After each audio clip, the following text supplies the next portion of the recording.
আজকের ভিডিওতে আপনাদেরকে দেখাবো গ্রামের যে প্রোগ্রামগুলো হয়ে থাকে, বিয়ে, সুন্নতে খাতনা এবং অন্যান্য যে প্রোগ্রামগুলো হয়ে থাকে সেগুলো সাধারণত কিভাবে অ্যারেঞ্জ করা হয় সে সম্পর্কে একটা ধারণা দেওয়ার চেষ্টা করব। যারা হয়তো গ্রামের যে বিভিন্ন অনুষ্ঠানগুলো হয়ে থাকে সে অনুষ্ঠানে অ্যাটেন্ড করেননি, আজকের ভিডিও দেখলে তারা একটা ক্লিয়ার ধারণা পেয়ে যাবেন।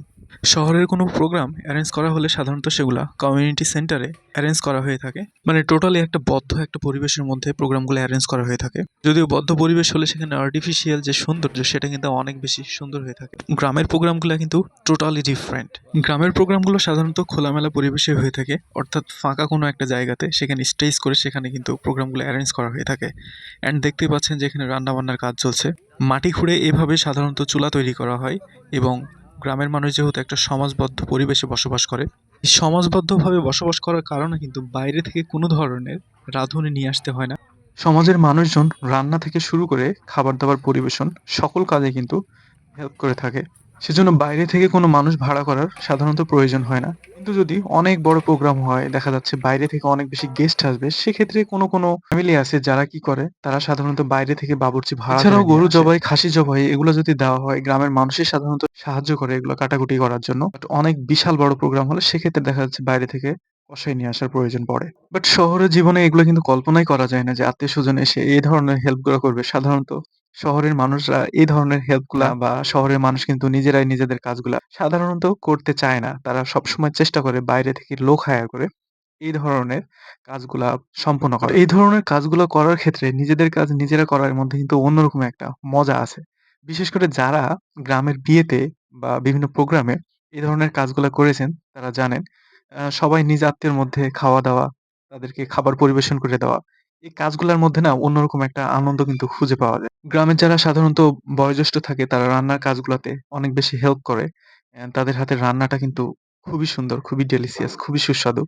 যারা গ্রামের বিভিন্ন প্রোগ্রামে অ্যাটেন্ড করেছেন এবং এই ধরনের খাবারগুলা খাইছেন, তারা কিন্তু জানেনই। সো এই যে দেখতে পাচ্ছেন আমরা ভাইগুলা এখানে বসে আছি। আমি নানার সাথে বসে আছি। নানা একটু অসুস্থ। সো তিনি আমার সাথেই বসেছিলেন। আর আমরা কিন্তু প্রত্যেকটা কাজ ভাগ করে নিই। বয়স এবং কাজের অভিজ্ঞতা অনুসারে এই কাজগুলা ভাগ করে দেওয়া হয়। যেমন যারা রান্না কাজে এক্সপার্ট তাদেরকে কিন্তু ওই সেক্টরে রেখে দেওয়া হয় এবং যারা খাবার পরিবেশন করতে এক্সপার্ট সেক্ষেত্রে তাদেরকে দেখা যাচ্ছে খাবার পরিবেশনের কাজে আমরা যারা নিয়োজিত ভাইগুলা করা হয়। ছিলাম তারা কিন্তু মোটামুটিভাবে খাবারটা পরিবেশন করতে পারি। সেজন্য মূলত এই টাইমটা আমাদের রেস্টের একটা সময় ছিল। রান্না কমপ্লিট হবে।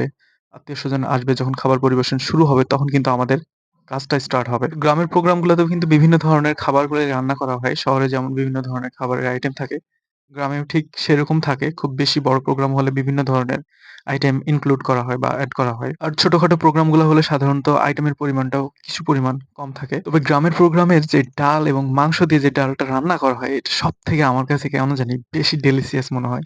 মানে গরুর মাংসর চাইতে আমার কাছে বেশি ফেভারাইট। আমি জানি না কার কাছে কেমন লাগে। কিন্তু স্পেশালি এটা আমার কাছে কিন্তু অনেক বেশি ভালো লাগে। সো এখানে দেখতে পাচ্ছেন রান্নার কাজটা চলমান রয়েছে। রান্নার কাজটা আসলে দেখা যতটা সহজ, রান্না করাটা কিন্তু অনেক বেশি কঠিন। এই যে হাতাগুলা দেখতে পাচ্ছেন, এগুলা হাতা কিন্তু একটা হাতা ৩ থেকে ৪ কেজি। ৫ কেজি হয়তো হবে না। ৩-৪ কেজির মধ্যে সীমাবদ্ধ হবে। এরকম কিন্তু ওজন হয়ে থাকে। এই যে হাতা বা যেটাকে চামচ বলে থাকি বা এটা ছোটগুলাকে চামচ বলে কিন্তু বড়গুলাকে সাধারণত হাতা বলা হয়। আর এই হাতাগুলা দেখে কিন্তু মনে হয় যে নাড়াচাড়া করানো খুবই ইজি। বাট ততটাও কিন্তু ইজি না। এই হাতাগুলা কিন্তু প্রচুর পরিমাণে ভারী হয়ে থাকে।